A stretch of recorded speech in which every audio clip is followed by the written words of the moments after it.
Hello students, next हम discuss करेंगे question number 10। क्या कह रहा है? Find the equation of a straight line passing through the point 5 7। अगर वो इक्वेशन ऑफ लाइन निकालो जो कि पास करती हो 5 7 से।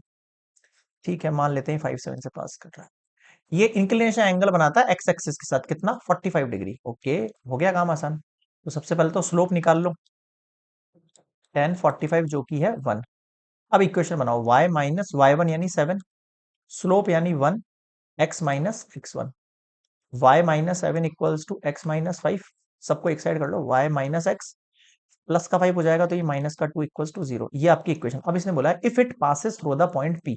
ये इक्वेशन ऑफ लाइन पास करती है एक पॉइंट P से जिसका ऑर्डिनेट -7 दे रखा है, लेकिन एफसी का नहीं पता। एफसी का मतलब क्या होता है? एक्स वाली वैल्यू है ना, और ऑर्डिनेट मतलब वाई वाली वैल्यू। तो वाई वाली वैल्यू -7 दे रखी है मुझे, तो मैं यहां पर लिख रहा हूं P X comma -7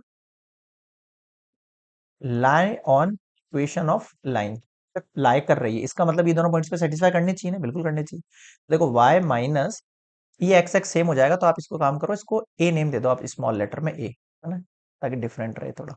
y minus ए का वैल्यू एक्स की जगह मैं ए पुट कर रहा हूँ, और y की जगह मुझे -7 पुट करना है। एक सेकेंड, थोड़ा सा सफाई से लिख देता हूँ।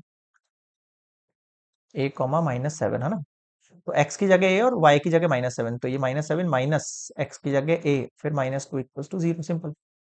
माइनस का 9 माइनस का ए इक्वल्स टू 0। ठीक है, ए को उधर भेज दो आप, A equals to -9। This is your abscissa of P. Clear है? Question number 10 complete.